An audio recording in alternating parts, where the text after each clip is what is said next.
വലിയ നോമ്പിൻ്റെ മധ്യത്തിൽ നാം എത്തിയിരിക്കുന്നു. ഒരു നിമിഷം സത്യസന്ധമായ ഒരു ചോദ്യം നമ്മോട് ചോദിക്കാം. എൻ്റെ ഹൃദയത്തിൽ ഇതുവരെ എന്തെങ്കിലും മാറ്റം വന്നിട്ടുണ്ടോ? വലിയ ആവേശത്തോടെ നോമ്പുകാലം ആരംഭിക്കുവാൻ എളുപ്പമാണ്. കൂടുതൽ പ്രാർത്ഥന, ഉപവാസം, ത്യാഗങ്ങൾ. എന്നാൽ വഴിയാത്രയിൽ എവിടെയെങ്കിലും നാം നമ്മുടെ പഴയ ശീലങ്ങളിലേക്ക് വഴുതി വീഴാനുള്ള സാധ്യതയുണ്ട്. അതിനാൽ ഈ പകുതി നോമ്പിൻ്റെ ദിവസം ശരിക്കും ഒരു ആത്മീയ പരിശോധനാ സമയമാക്കാൻ കർത്താവ് നമ്മോട് ആവശ്യപ്പെടുന്നു. ഇന്നത്തെ സുവിശേഷം വിശുദ്ധ യോഹന്നാൻ എഴുതിയ സുവിശേഷം 3-ാം അധ്യായം 13 മുതൽ 21 വരെയുള്ള തിരുവചനം. ഇവിടെ ഈശോ തൻ്റെ ശിഷ്യന്മാരെ ഓർമ്മിപ്പിക്കുന്നു. നിങ്ങൾ എന്നെ ഗുരുവെന്നും കർത്താവെന്നും വിളിക്കുന്നു, അത് ശരി തന്നെ.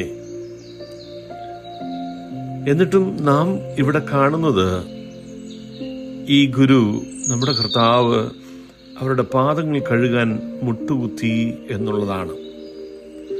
അക്കാലത്തെ കാലുകൾ കഴുകുക എന്നത് ഏറ്റവും താഴ്ന്ന ദാസന്റെ കടമയായിരുന്നു. എന്നാൽ ഇവിടെ മഹത്വത്തെക്കുറിച്ചുള്ള മനുഷ്യന്റെ എല്ലാ ആശയങ്ങളെയും ഈശോ മാറ്റിമറിക്കുകയാണ്.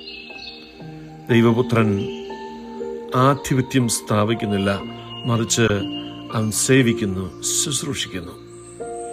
ഗുരുവും കർത്താവുമായവൻ ശിഷ്യരുടെ മുൻപിൽ താഴ്മയോടെ മുട്ടുകുത്തുന്നു.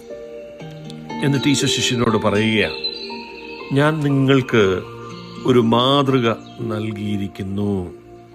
മറ്റൊരു വിധത്തിൽ പറഞ്ഞാൽ, Christian life is not only about believing in Christ, it's about becoming like Christ. ക്രിസ്തീയ ജീവിതം ക്രിസ്തുവിൽ വിശ്വസിക്കുക മാത്രമല്ല, നാം ക്രിസ്തുവിനെ പോലെ ആവുക എന്നതാണ്. യഥാർത്ഥ ശിഷ്യത്വം അളക്കുന്നത് ദൈവത്തെക്കുറിച്ചുള്ള നമ്മുടെ അറിവിൻ്റെ വെളിച്ചത്തിലല്ല, മറിച്ച് അവൻ്റെ എളിമയും ക്ഷമയും സ്നേഹവും നമ്മുടെ ജീവിതത്തിൽ എത്രമാത്രം പ്രതിഫലിപ്പിക്കുന്നു എന്നതിലാണ്. നമ്മുടെ ഹൃദയങ്ങളെ രൂപപ്പെടുത്താൻ ക്രിസ്തുവിനെ അനുവദിക്കുന്നുണ്ടോ? നമ്മെ പരീക്ഷിക്കുന്ന ആളുകളോട് കൂടുതൽ ക്ഷമയോടെ പ്രതികരിക്കാൻ സാധിക്കുന്നുണ്ടോ? ആരുടെയും അംഗീകാരം ആഗ്രഹിക്കാതെ മറ്റുള്ളവനെ സേവിക്കുവാൻ ഞാൻ തയ്യാറാണോ? ഗൗരവമേറിയ ഒരു കാര്യം കൂടി ഈശോ ഇവിടെ പറഞ്ഞു വെക്കുകയാണ്. ഭൃത്യൻ യജമാനനേക്കാൾ വലിയവനല്ല. യജമാനൻ ഇവിടെ എളിമയുടെയും ത്യാഗത്തിൻ്റെയും സേവനത്തിൻ്റെയും പാത തിരഞ്ഞെടുത്തുവെങ്കിൽ വ്യത്യസ്തമായ ഒരു പാത നാം പ്രതീക്ഷിക്കരുത്. ക്രിസ്തുവിൻ്റെ വഴി എപ്പോഴും കുരിശിൻ്റെ വഴിയാണ്. എന്നാൽ അത് യഥാർത്ഥ സന്തോഷത്തിലേക്ക് നയിക്കുന്ന വഴിയുമാണ്.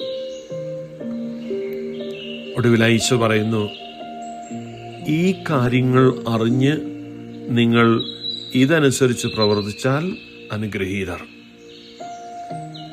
ഇവിടെ ഊന്നൽ ശ്രദ്ധിക്കുക.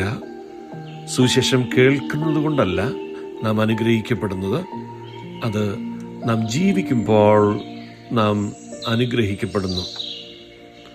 നോമ്പിൻ്റെ ഈ യാത്ര നാം തുടരുമ്പോൾ വാക്കുകളിൽ നിന്ന് പ്രവൃത്തിയിലേക്ക് നീങ്ങാൻ കർത്താവ് നമ്മെ ക്ഷണിക്കുന്നു. സുവിശേഷത്തിൻ്റെ കേൾവിയിൽ നിന്ന് സ്നേഹത്തിൻ്റെയും എളിമയുടെയും സേവനത്തിൻ്റെയും ഒക്കെ ചെറിയ ചെറിയ നന്മ പ്രവർത്തികളിലൂടെ നമ്മുടെ വിശ്വാസം കൂടുതൽ ദൃശ്യമാക്കുന്ന സമയമാകട്ടെ ഇത്. നമ്മുടെ ഹൃദയങ്ങൾ ക്രിസ്തുവിൻ്റെ ഹൃദയം പോലെ രൂപപ്പെടുന്ന അനുഗ്രഹീതമായ സമയം. ദൈവം നമ്മെ അനുഗ്രഹിക്കട്ടെ.